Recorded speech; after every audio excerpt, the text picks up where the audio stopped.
श्री स्वामी समर्थ। कैसे हो आप सब लोग? आई होप आप सब लोग स्वस्थ और मस्त होंगे। तो आइए, पूजा करते करते एक कथा सुनाती हूँ। अभी बीच में महाशिवरात्रि गई, तो महाशिवरात्रि पे काफ़ी जगह पे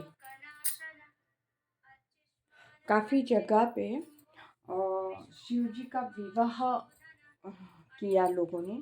काफ़ी जगह पे मतलब हमारे यहाँ पे भी शिव विवाह किया।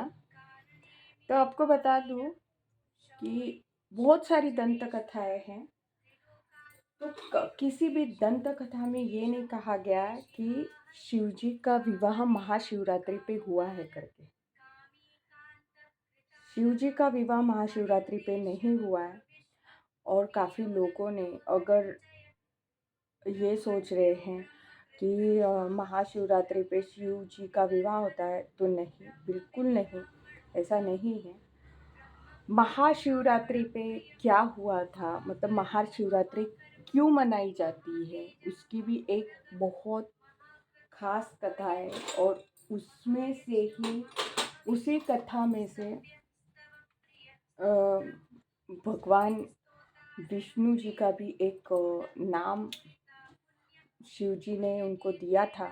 तो आइए सुनते हैं। जब विष्णु भगवान और ब्रह्मदेव में बहस चल रही थी इस बात को लेके कि सबसे श्रेष्ठ कौन है, इस बात को लेके ब्रह्मदेव और विष्णु भगवान ने बहस चल रही थी। काफ़ी देर होने के बाद वहाँ पे मतलब शंकर भगवान जी ये सब देख रहे थे, शिव जी भोले बाबा देख रहे थे ये सब कि इन दोनों की बहस चल रही है। अब इस बहस को कैसे रोका जाए। और तब शिव जी ने एक दिव्य ज्योत प्रकट की। इतनी दिव्य और इतनी भव्य थी वो ज्योत कि विष्णु भगवान और ब्रह्मा भगवान वो ज्योत देखते ही अपना जो बहस थी वो भूल गए और उस दिव्य ज्योत को देखने लगे। वो दिव्य ज्योत देखने के बाद उन्हें पता, वो उस ज्योत के बारे में सोचने लगे कि ये क्या है। उसके बाद कि विष्णु भगवान और ब्रह्म भगवान ने उस ज्योत का उत्पन्न और मतलब उगम स्थान और अंत स्थान देखने का निश्चय किया। तो ब्रह्मा जी ने कहा विष्णु भगवान से कि मैं इसका उगम स्थान कहाँ पे है वो देखता हूँ और इसका अंत कहाँ पे है वो विष्णु भगवान आप देखिए। तो उन दोनों में तय हुआ। तय होने के बाद ब्रह्म भगवान ऊपर की तरफ मतलब आकाश मार्ग की तरफ गए और विष्णु भगवान पाताल मार्ग की तरफ गए। तब बहुत खोजने के बाद विष्णु भगवान को उनका उस ज्योत का मतलब उस लिंग का, वो लिंग था शिव जी का, उस लिंग का अंत नहीं दिखाई दिया। बहुत मतलब पाताल में गए, समुद्र आया, पाताल आया, एकदम आखिर तक गए पर नहीं मिला उनको। तो उन्होंने फिर सोचा कि इसका अंत नहीं मिल रहा है, तो ऐसे में क्या करना चाहिए। तो उन्होंने ज़्यादा सोचा नहीं और बिना सोचे उन्होंने जहाँ से उन्होंने शुरुआत की थी वहाँ आने का निश्चय कर दिया। निश्चय किया, वो ऊपर आए भी, मतलब जहाँ पे ब्रह्म भगवान और विष्णु भगवान शुरुआत से खड़े थे वहाँ पे आ गए। वहाँ आने के बाद उन्होंने वहाँ खड़े हो गए। फिर आई ब्रह्म भगवान की बारी। फिर ब्रह्म भगवान ऊपर गए, उन्हें केतकी का फूल मिला जो वर्जित है शंकर जी को। केतकी का फूल मिलने के बाद उस फूल को कहा कि तुम साक्ष्य देना इस बात की कि मैंने उसका उगम स्थान मतलब कि इस ज्योत का, इस लिंग का उगम स्थान देख लिया है। तो केतकी के फूल ने तो पहले मना किया। तो ब्रह्म भगवान ने कहा कि अगर तुमने नहीं कहा तो मैं तुम्हें दंडित करूँगा। तो केतकी के फूलने का ये तो ब्रह्म भगवान है, अगर बात नहीं मानती हूँ तो मुझे दंड मिलेगा, इसलिए उसने कहा ठीक है। फिर भी एक बार ब्रह्म भगवान कोशिश करते हैं कि इसका उगम स्थान कहाँ है, वो ढूंढने की कोशिश करते हैं, फिर भी नहीं मिलता है उगम स्थान। फिर वो केतकी के फूल को कहते हैं कि चलो हम जाते हैं और तुम मेरी तरफ से बोलना कि मैंने उगम स्थान ढूंढ लिया है। तो केतकी के फूल ने कहा ठीक है, अच्छा ठीक है, चलो जाते हैं। तो क्षमा करिए, बीच में मैंने रोक दी थी कथा। मेरी पूजा संपन्न हो चुकी है, बहुत सुंदर लग रही है आज। और तो ब्रह्म भगवान ने केतकी के फूल को अपने पास मतलब कि अपने साथ ले लिया और कहा कि आप मेरी तरफ से बोलना, अगर आप मेरी तरफ से बोलोगे ना तो आपका मान सम्मान बढ़ेगा और आपको अमरत्व प्राप्त होगा, पूजा में आपकी स्थान कुछ खास होगा। तो केतकी के फूल ने कहा चलो ठीक है। तो इसलिए केतकी का फूल ब्रह्म भगवान के साथ आ जाता है। तो वहाँ विष्णु जी उनकी राह देखते हैं और उसी समय भगवान भोलेनाथ, परम पिता परमेश्वर महादेव जी वहाँ पे प्रकट होते हैं और पूछते हैं कि इसका आदि मध्य अंत आपने देखा है। तो विष्णु भगवान ने बड़े ही नम्रता के साथ कहा, हे भोलेनाथ, हे आराध्य, मैंने तो इसका जो अंत था मैं देखने गया पर मुझे कोई इसका अंत मिला नहीं, इसलिए मैं फिर से अपनी जगह पे आ गया। तो ब्रह्मा जी से वही प्रश्न किया तो ब्रह्मा भगवान ने कहा हाँ मुझे इसका उगम स्थान पता चल गया और ये उसका साक्षी है केतकी का फूल।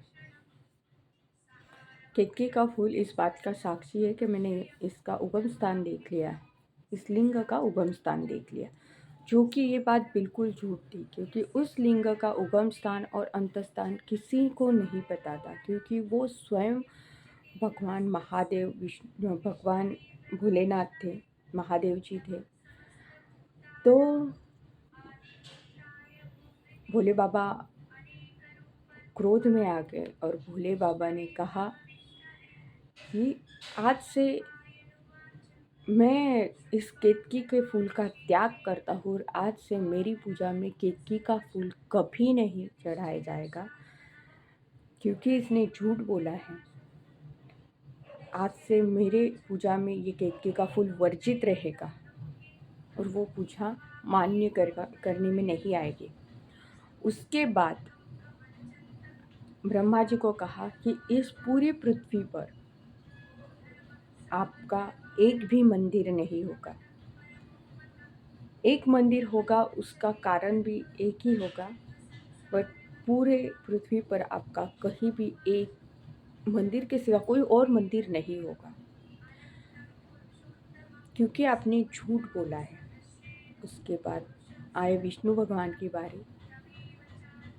विष्णु जी को कहा कि आपने सत्य वचन कहे, मैं आपके सत्य वचन से बहुत प्रसन्न हो गया और मैं आपको आशीर्वाद देता हूँ और आज से आपको सत्य ये नाम देता हूँ।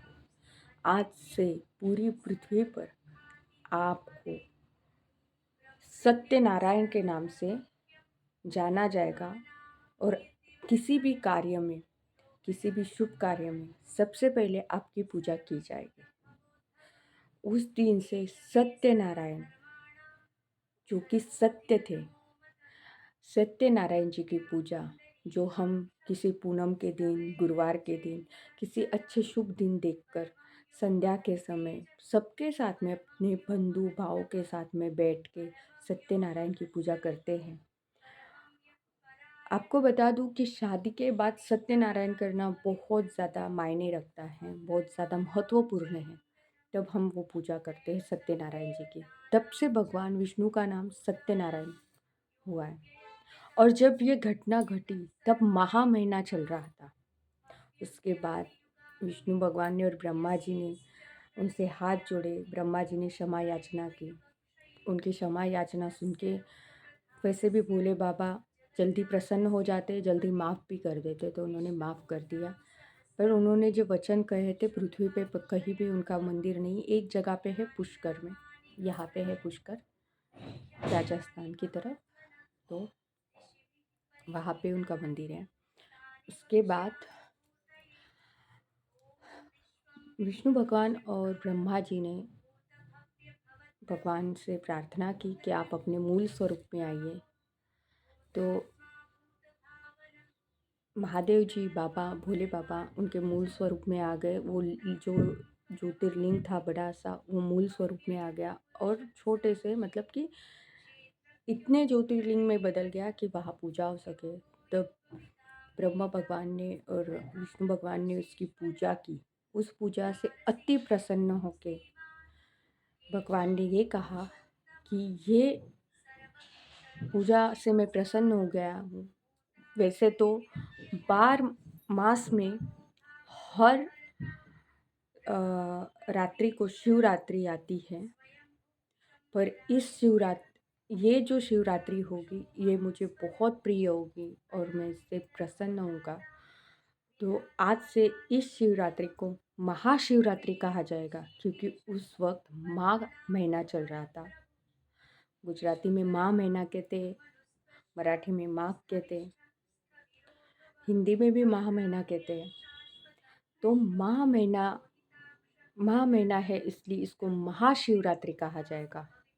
तब से शिवरात्रि पूजन चलते आया है। इसकी और 2 दंत कथाएं हैं।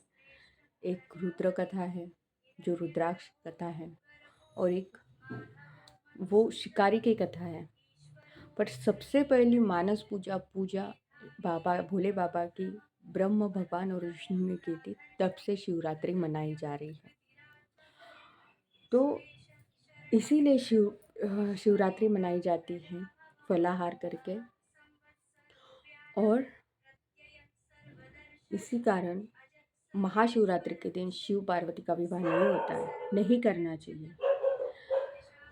इसके पीछे एक और कथा है कि जब हलाहल उत्पन्न हुआ था, मंथन हुआ था और वो भोले बाबा ने प्राशन किया था, उस वजह से भी शिवरात्रि मनाई जाती है, क्योंकि तब सब देवी देवताओं ने मिलकर उनकी पूजा की थी। और उसके बाद माह महीना था तब भी, और वो प्रसन्न होकर उन्होंने आशीर्वाद दिया कि मेरी शिवरात्रि मनाई जाएगी। तब से महाशिवरात्रि मनाई जाती है। महाशिवरात्रि पे भोले बाबा की शादी नहीं होती है। तो अगर आपको मेरी ये कथा पसंद आती है तो लाइक शेयर सब्सक्राइब करिए, बेल आइकन बटन दबाने को ना भूलिए। कहने का तात्पर्य ये कि कुछ गलत प्रथाओं के चलते, मतलब कुछ गलत तो नहीं, हमें जो सरल लगता है हम उसी हिसाब से चलते हैं, सरल के हिसाब से चलते हैं। और हम क्या करते हैं कि हमें ठीक लगता है इसलिए हम हर एक चीज़ करते रहते हैं। मुझे अच्छा लगा किया, फिर वो प्रथा बन जाती है। ऐसा नहीं होता है, हर एक चीज़ का महत्व होता है। तो कहीं पे भी शिव महापुराण में भी ये नहीं दिया गया कि महाशिवरात्रि उनकी शादी थी इसलिए मनाई जाती है, नहीं, शिव महापुराण में भी नहीं दिया हुआ है। आप अगर चाहे तो पढ़ सकते हो। तो कहीं पे भी ये नहीं कहा है कि महाशिवरात्रि शादी की वजह से। ये तो किसी एक ने प्रथा शुरू की है और वो प्रथा चलती आ रही है। काफ़ी लोग महाशिवरात्रि के दिन भोले बाबा की शादी करते हैं। बड़े बड़े मंदिर या पंडितों को आप पूछोगे तो वो भी यही कहेंगे कि महाशिवरात्रि के दिन शादी नहीं होती है। आप कहोगे कि ज्ञान बांटने चले, मैं कोई कथाकार नहीं हूँ। जो मैंने सुनी है, श्रवण की है, समझी है, मैंने बहुत सारी जगह से इसकी जानकारी ली है, इसलिए मैंने आपको शेयर की ये बात। अगर कोई मुझसे गलती हुई हो, भूल हुई हो, तो छोटा बालक समझ के, छोटी बच्ची समझ के माफ़ कर दीजिए। मैंने इसलिए आपको ऐसा कहा कि आप बोलोगे इतनी बड़ी होके छोटा बालक कहती, क्योंकि क्या होता है, माँ बाप जो होते हैं ना, बालक गलती करता है ना तो उसे माफ़ कर देते हैं। तो आप भी मुझे अपना बालक समझ के माफ़ कर दीजिए। तब तक के लिए श्री स्वामी समर्थ। स्वस्थ रहिए, मस्त रहिए और अपने कुल देवी की पूजा में रमणीय रहिए। जय श्री श्री स्वामी समर्थ। जय श्री कृष्ण।